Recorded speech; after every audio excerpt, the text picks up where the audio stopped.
બહુ સરસ જવાબ આપ્યો એને.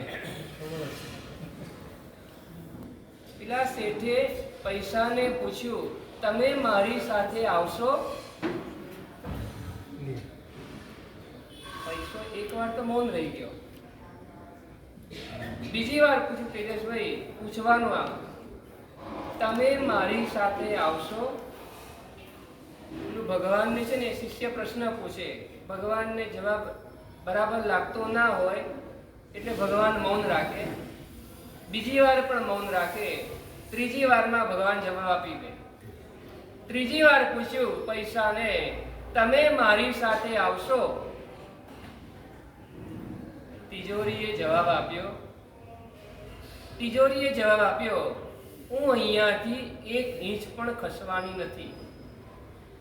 વિનોદભાઈ, જે આપણે રાત દિવસ સાચું ખોટું, કાળું ધોળું, પાપ વગેરે પ્રવૃત્તિ કરીને જે કંઈ પ્રાપ્ત કર્યું છે ને, એ તિજોરી એમ કે છે, તું અહીંયાથી જ્યારે જઈશ ને ત્યારે એક ઇંચ માટે પણ હું તારી આગળ આવવાની નથી. પેલો કહે છે, મેં તારા માટે ઊંઘ ખોઈ છે, મેં તારા માટે ખાવાનું પણ ભૂલ્યો છું, મેં તારી પાછળ ઠંડી ગરમી પણ જોઈ નથી, મેં તારી પાછળ વ્યાખ્યાન પણ જતું કર્યું છે, મેં તારી પાછળ તપ પણ બિહારનું સેટિંગ આવતું નહોતું ને, તપ પણ જતું કર્યું છે, તો તું મારી સાથે નહીં આવે? તિજોરી મૌન રહી ગઈ. અંદરમાં રહેલા પૈસા બોલવા લાગ્યા. અંદરમાં રહેલા પૈસા બોલવા લાગ્યા, અમે તમારી સાથે એક ડગલું પણ આવવાના નથી, પણ તું કાન ખોલીને સાંભળી લે, તને બાળવા માટેના લાકડા પણ હું જ લાવવાનો છું. જેની પાછળ આપણે બધું જ ખોયું, બધું જ ભૂલ્યા, ધર્મને પણ એક બાજુમાં મૂકી દો ને, એ પૈસા એમ કે છે, માલિક તને બાળવા માટે લાકડા પણ હું લાવવાનો છું. શેના માટે આપણે આટલા પાગલ બની જઈએ? વસ્તુ માત્ર ને પ્રિયના સ્થાને રાખવાની. શેઠ બેભાન બની ગયા. આ મારી સ્થિતિ, જેના માટે મેં આટલું બધું કર્યું, ભેગું કરવા માટે આટલું બધું કર્યું ને, અને એ મને એમ કે છે, તને બાળવા માટે લાકડા પણ હું લાવીશ. સાચું કે ખોટું છે આ? તમે પૂછજો ઘરે જઈને. હવે આમ પૂછજો, તમને પણ હવે કંઈક જવાબ આપશે. ના સંભળાય, ધીમે રહીને પૂછવાનું, એને મોટેથી પૂછવાનું, એને પૂછવાનું 3 વાર પૂછવાનું, 3 વાર પૂછવાનું. તારાથી 2 ઉપવાસ તો થઈ ગયા ને, 2 ઉપવાસની કેપેસિટી તો થઈ ગઈ, ખબર પડી ગઈ 2 ઉપવાસની કેપેસિટી છે, એટલે આવતીકાલે 2 ના પસખાણ લેવાનું. આવતીકાલે 2 ના પસખાણ લેવાના. 2 તો થાય જ છે ને, સરસ થયા 2. અહીંયા સુધી આજે પહોંચી ગયા, એટલે આવતીકાલે 2 ના પસખાણ આપણે લઈશું. આવતીકાલે જરાય ઢીલું નહીં પડવાનું. નાણાવટી આમ મોઢું વસ્તુ રાખવાનું, બાકી બધું મેં સંભાળ લઈશું. શું લાગે છે પેલું ફોટોગ્રાફર એમ કે, તમે હસ્તુ રાખો, બાકી બધું સંભાળ લઈશું. તમારે ચિંતા જરાય નહીં કરવાની કે ના 2 તો થયા ને, કોઈ તકલીફ નથી. અમને કાલે બહુ સરસ વાત કરી એમને. દુકાન સરસ ચાલતી તો બંધ નહીં કરવાની, દુકાન સરસ ચાલતી હોય તો બંધ નહીં કરવાની. મને કે દુકાન સરસ ચાલે છે, ક્યાં બંધ કરી છે? મેં કીધું દુકાન એ દુકાન નહીં, આ દુકાન નહીં. પૂર્વ ગૌનો કંઈક પુણ્યનો ઉદય થયો છે, મને ભાવ થયા છે. મારા આત્માને આ વખતે ભાવ થયા. મેં ઉંમરને બાજુમાં મૂકી દીધી, મેં તબિયતને બાજુમાં મૂકી, મેં દવાને બાજુમાં મૂકી દીધી, દુકાનને પણ એકવાર બાજુમાં મૂકી દીધી, અને મને ભાવ થયા. આ આત્માને આ વખતમાં ભાવ થયા છે. દેવ ગુરુની કૃપા મારા ઉપર છે ને, મારે જરા પણ ચેતન કે ઢીલું નથી પડવું. ધંધો તો 12 મહિનાનો છે જ નહીં. તો હવે માર્ચ એન્ડિંગ આવે, જુલાઈ એન્ડિંગ અને ઓગસ્ટ એન્ડિંગ આવવાનું જ છે. તો આપણું એન્ડિંગ ક્યારે આવશે તે ખબર જ નથી. આપણું એન્ડિંગ ક્યારે આવશે તેની ખબર નથી ને, એટલે મારે આ વખતે પ્રયત્ન કરવો છે. જ્યાં સુધી થાય ને, પ્રસન્નતાપૂર્વક થાય ને, ત્યાં સુધી મારે કરવું છે. ખાલી મન ના પાડે ને બહુ બદમાશ છે, તો બહુ ખરાબ છે. એનું નહીં સાંભળતા અંદરમાંથી આત્મા એમ કે ને કે બસ હવે તારી કેપેસિટી પતી ગઈ છે, હવે તને આગળ ખેંચાય તેવું નથી ને, પછી મને મળજો. પણ ચાલુ અમે ડ્રાઈવર છે, અત્યારે તમારી ગાડીના ડ્રાઈવર અમે છે, અને તમે અમને પૂછ્યા વગર નીચે ઉતરી જાવ કેવું લાગે? કાલે એક ભાઈ મને મળ્યા, મને કે મારે થઈ ગયું પાણ. હું થઈ ગયું પાણ? મને પૂછવું તો હતું, મને કીધું ચાલુ ગાડી તો ઉતરી જાઓ. અમારી જવાબદારી કેમ શૈલેષભાઈ? તમે અમારા ભરોસે ગાડીમાં ચડ્યા હોય અને અમને પૂછ્યા વગર ઉતરી જાઓ. હા,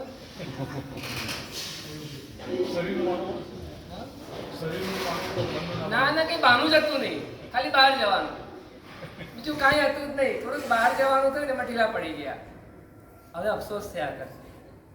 હવે જ્યારે જ્યારે લોકો આગળ વધતા જશે ને જેમ જેમ, ત્યારે દેખાયા કરશે મેં થોડીક મક્કમતા રાખી હોત ને તો મારે પણ થઈ જાય. મેં થોડુંક મન મજબૂત કર્યું હોત ને તો મારે પણ થઈ જાય. આપણી વાત છે, શેઠ બેભાન બની ગયા. થોડીક પળો પસાર થઈ, પવનની થોડી લહેર આવીને શેઠ થોડા શુદ્ધિમાં આવ્યા અને એમના ઘરવાળું અંદર આવું. શેઠે એને પૂછ્યું, ઉભી રહો તું અહીંયા આવો. શેઠાણી કહે છે મારે ઘણું કામ છે, હું તમને બોલાવવા આવી છું, ચા ઠંડી થઈ જાય છે, જલ્દી બહાર આવો. પણ તું અહીંયા મારી પાસે આવ, એક વાર આવ. શેઠાણી પૂછે શું કામ છે? શેઠ પૂછે છે તે જે કીધું ને એ બધું જ મેં કર્યું. કર્યું ને? બોલ સાચું બોલ. કર્યું ને? તે જે મંગાયું ને એ બધું જ મેં હું લાવી આવ્યો તારા માટે. વ્યવસ્થા હતી કે નહોતી છતાં પણ મેં તારી બધી વ્યવસ્થા કરી. તે જે કીધો તે મેં ટાઈમ સાચવી લીધો હતો. તારા માટે દુકાને પણ મૂકીને ઘરે આવ્યો હતો. ઘણી બને ને, ઘણી વાર એવું બન્યું ને એવું. તારા માટે દવાખાને પણ હું તને સાથે લઈ ગયો હતો. તારા માટે મેં મારો આચાર પણ ક્યારેક છોડ્યો હતો. તે કીધું મને માથેરાન લઈ જાઓ તો માથેરાન લઈ ગયો હતો. તે કીધું મને મનાલી લઈ જાઓ તો મનાલી લઈ ગયા હતા. તે કીધું મને ઓસ્ટ્રેલિયા લઈ જાઓ જયેશભાઈ તો ત્યાં પણ લઈ ગયા હતા ને. ત્રણેય જગ્યા જઈએ. એટલે શેઠ શેઠાણીને કહે છે તે જે કીધું ને મેં બધું જ તારા માટે કર્યું છે. હું તને પૂછું છું કે તને દાગીના પણ મેં અપાવ્યા હતા. તે કીધું સાડી 40 પડી છે, 41મી લેવી છે ને, મેં ક્યારે તેજસ્વી ના પાડી હતી? ભલે તું પહેર કે ના પહેર, બરાબર ને, પહેર કે ના પહેર, પણ મેં ક્યારે વિરોધ કર્યો જ નથી. તને જે કીધું તારી બધી ઈચ્છા પૂરી કરી. મારે તને પૂછવું છે, હું અહીંયાથી જઈશ ને, તું મારી સાથે આવીશ કે નહીં આવે? તું મારી સાથે આવીશ? પટવા પૂછવું તો પડે ને એકવાર. મારી સાથે સુરેશભાઈ આવીશ કે નહીં આવું? પત્ની એમ કહે છે તમે મારું ખૂબ ધ્યાન રાખ્યું, હું ક્યાં ના પાડું છું? તમારી ફરજ હતી એ તો. જયેશભાઈ સાંભળો, આ તમારી એ ફરજ તમારે મને સાચવવી જ જોઈએ, કારણ કે તમે મને પકડીને લાવ્યા છો. તમે મારો હાથ પકડીને તમારા ઘરમાં લાવ્યા છો, તે તમારી ફરજ હતી. તમે કયા રસ્તે પૈસા લાવો એ મારે જોવાનું નહીં. પાપ કરીને લાવો, હિંસા કરીને લાવો, જુઠ્ઠું બોલી લાવો કે ઇન્કમ ટેક્સની ચોરી કરીને લાવો, જ્યાંથી લાવો ત્યાંથી તમે જે કઈ રીતે લાવો એ તમારી ફરજ હતી. મારે એમાં કંઈ જોવાનું થતું નથી. પણ તમે મારું ખૂબ ધ્યાન રાખ્યું છે, એટલે હું બહુ તો તમારી સાથે દરવાજા સુધી આવીશ. બસ દરવાજા સુધી આવીશ. વધારે વાર મારે તમારી સાથે આવી શકાશે નહીં, કારણ કે હજુ મારે પિન્ટુ નાનો છે, જોવું પડે ને.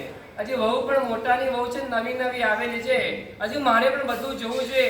મારી પણ ફરજ છે કે તમે મારું આટલું ધ્યાન રાખ્યું ને તો હું તમારી સાથે દરવાજા સુધી આવીશ. વિચાર કરતા રહી ગયા. શેઠ વિચાર કરતા રહી ગયા. મેં આટલું બધું કર્યું છતાં મારી સાથે નહીં આવે. ત્યાં દીકરાએ બોલ, પપ્પા કેટલી વાર છે, હવે ઓફિસ નથી જવાનું આપણે? બેટા તું અહીંયા આવ. શેઠે રૂમમાં બોલાવે, બેટા અહીંયા અંદર આવતો. શેઠ દીકરાને પૂછે છે, બેટા મેં તારા માટે ભેગું કર્યું. આપણે ખાવા કેટલું જોઈએ? કેટલું ખવાય? પહેરવા કેટલું જોઈએ? એના સિવાયનું આપણી પાસે કેટલું છે? રજનીભાઈ ખરું ખરું ને? આમ તો બસ દેખાય નહીં, પણ ખરું તો ખરું ને? એમ બતાય નહીં, પણ હોય તો ખરું ભેગું કરેલું. મેં તારા માટે આટલું બધું ભેગું કર્યું છે, તારા માટે જ મેં કર્યું છે. બેટા હું તને પૂછું છું, હું અહીંયાથી જઈશ ને, તું મારી સાથે આવીશ? સુરેન્દ્રભાઈ પૂછવું જ પડે ને, આમ આવીશ ને મારી સાથે? મેં તારા માટે ઘણું બધું કર્યું છે, તને ભણાયો ગણાયો પરણાવ્યો, ઠેકાણે તને પડ્યો, લાઈને તને ચડાવ્યો. મેં તારા માટે મૂડી પણ એક ભેગી કરી છે, તારા માટે એક મકાન પણ લઈ રાખ્યું છે, તારા માટે એક ઓફિસ પણ કરી દીધી છે. બધી જ મારી જવાબદારી જે પણ હતી ને, એ બધી જ જવાબદારી મેં તારી પૂરી કરી છે. તું મને એક વાર તો કે, તું મારી સાથે આવીશ ને? સંજયભાઈ પૂછવું તો પડશે ને એક વાર, શું જવાબ મળશે? તમને ખબર છે, પણ મારે તમને એટલા માટે જણાવવું છે કે થોડીક તમારી આંખ ખુલી જાય, થોડીક આપણી દ્રષ્ટિ ખુલે કે હું ક્યાંક અજ્ઞાનતાની અંદરમાં અથવા તો ક્યાંક અંધારામાં નથી રહી ગયો ને. એટલે મારે પૂછવું છે. પુત્રને પૂછ્યું, તું મારી સાથે આવીશ? શું કહે શૈલેષભાઈ? દીકરો હોય કે દીકરી હોય? દીકરાએ સરસ જવાબ આપ્યો, વગર ચઢાવાએ લાભ મને મળ્યો છે. વગર બોલીએ મને જ લાભ મળ્યો. કયો લાભ મળ્યો છે? વિનોદભાઈ, જેના માટે આટલું બધું કર્યું એ દીકરો કહે છે, મારે આવવું તો નથી જ, મારી તો કોઈ ઈચ્છા જ નથી, પણ વગર બોલીએ જે લાભ લીધો છે ને, એટલે મારે આવવું પડે છે. એટલે હું સ્મશાન સુધી આવીશ. ક્યાં સુધી આવશે દીકરો? સ્મશાન સુધી આવશે. શેઠને વિચાર કરતા થઈ ગયા, થોડોક વધારે વિચાર કરે છે. પછી એને પૂછ્યું, તને નવડાઈ હતી, તને સાબુ લગાડ્યો હતો, તને શેમ્પુ લગાડ્યો હતો, તને પાવડર લગાડ્યો, તને વિક્સ લગાડ્યો, તને કંઈક થતું હતું ને, તારા માટે બધું જ કર્યું. એક જરાક ડાઘ દેખાતો ને, દાગ, તો 4 ડોક્ટરે એપોઇન્ટમેન્ટ લીધી અને ત્યાં પણ બતાવ્યું હતું. બરાબર ને? એ કાયાને પૂછી લઈએ, એ કાયા તું મારી સાથે આવીશ કે નહીં આવે? અમરેશભાઈ, કાયાને પૂછી તો લઈએ ને, તું મારી સાથે આવીશ? પૂછવાનું નથી, આવવાની પાક્કું છે? તો કસ કાઢી લઈને ત્યારે એમ કહું છું તમને, એ નથી જ આવવાની. જો પાક્કું છે, આટલું સાચવ્યા પછી પણ એ નથી આવવાની. ઉનાળામાં એક જ વાર નાહવું જોઈએ, પણ કે છે પૂજા કરવા માટે, છતાં પણ 2 વાર નાહતા હતા. ખબર છે ને? દુકાનેથી આવ્યા, શેના માટે નાહતા હતા? આમ પરસેવો થયો હોય ને, ફ્રેશ થઈ જવાય. એટલે કાયાને આટલી સાચવી.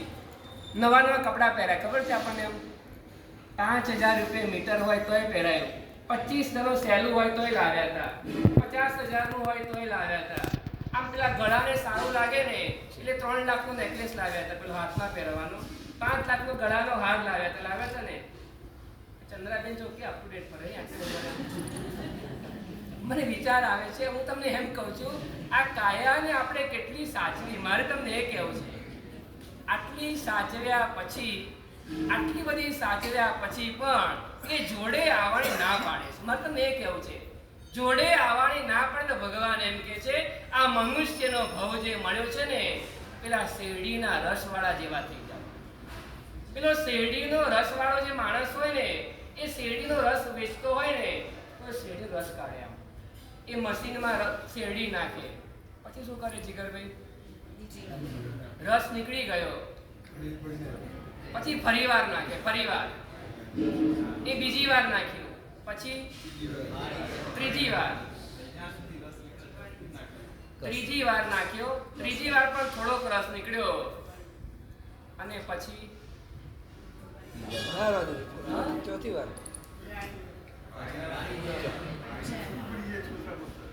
શું કહો છો?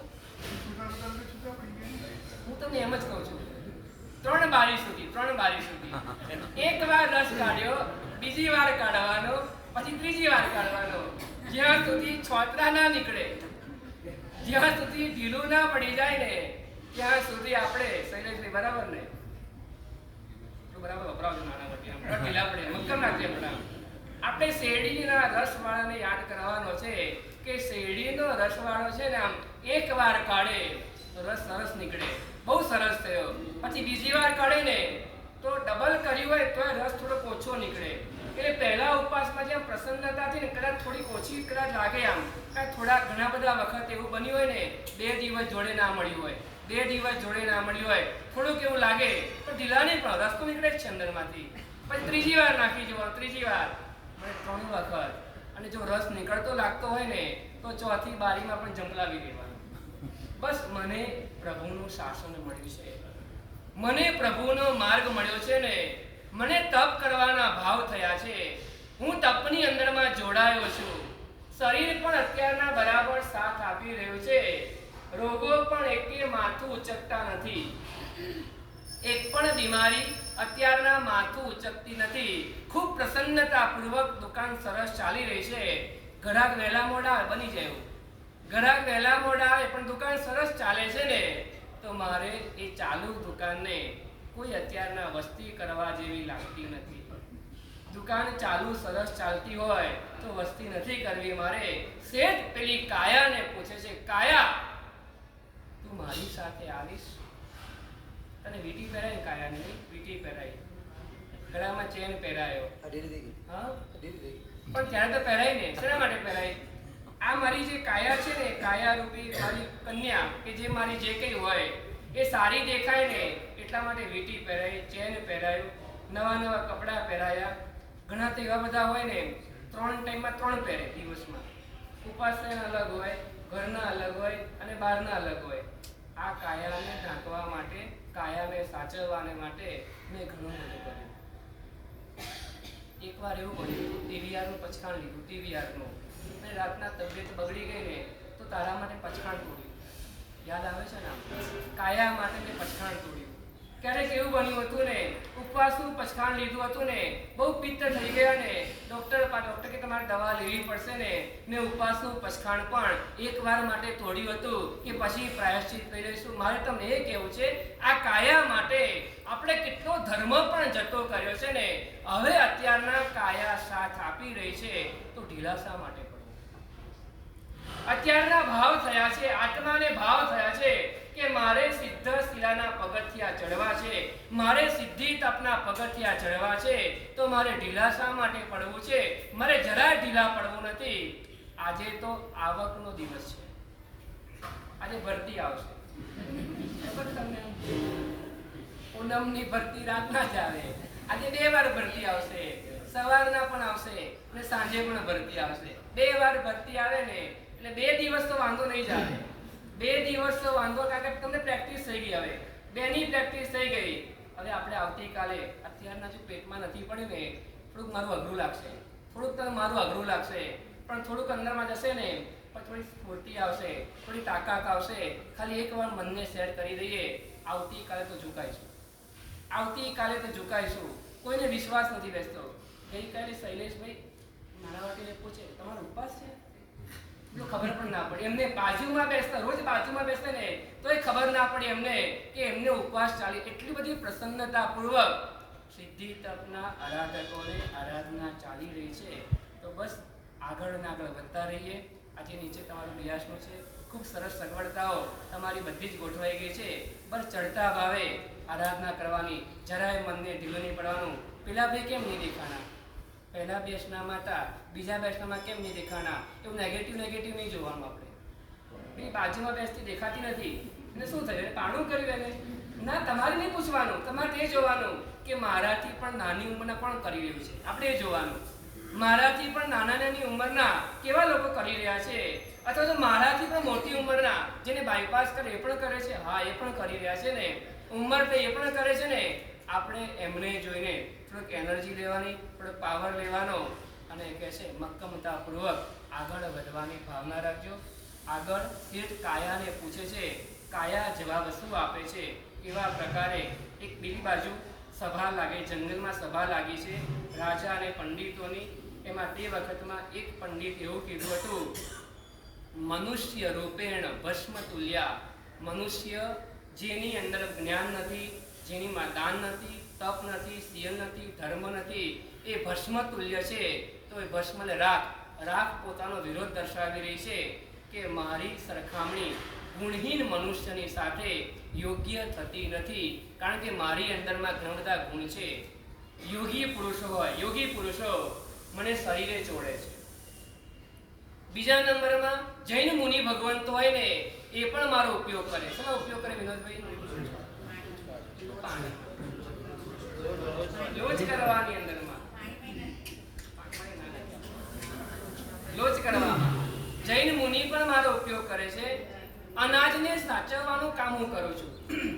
અનાજ હોય ને, અનાજ એને રાખની અંદરમાં નાખી દો ને તો અંદરમાં જીવોત્પત્તિ ના થાય. કોઈ બીજી ગોળીઓ નાખવાની જરૂર જ નથી. અંદરમાં રાખ નાખેલી હોય તો કે છે અનાજની પણ હું સુરક્ષા કરું છું. લોકો તો યજ્ઞની ભસ્મ હોય ને એ મસ્તક કેમ તિલક કરતા હોય છે. મારું તો આટલું બધું મૂલ્ય છે, મને સાચવીને રાખે. બહુ તકલીફ, વધારે પડતી તકલીફ હોય ને તો જરાક તલ જેટલી લઈ અને પાણીમાં હલાવીને પી જાય ને, એ તકલીફને હું દૂર કરું છું. મારી અંદરમાં તો આવા બધા ગુણો છે. તો મનુષ્ય જે ગુણ વગરનો મનુષ્ય છે એની સાથે મારી સરખામણી કઈ રીતના હોય. એટલે હું એમ કહું છું કે આ સભા બરખાસ્ત કરી નાખો, કે આ પંડિતોને કહો હવે સમજીને બોલો. ભસ્મએ આ જવાબ આપ્યો. બધા જ પંડિતોના હાથા બગડી ગયા. છતાં પણ એક પંડિત ઊભો થાય છે, એને હિંમત કરી હવે તો એકવાર કહી જ દેવું છે. એવી વસ્તુ કહું ને કે જેનો કોઈ ગુણ જ ના હોય, તે પંડિત કઈ ઉપમા આપે છે. કેવા પ્રકારે? અગ્રે અધિકાર વર્તમાન. ધન્યવાદ.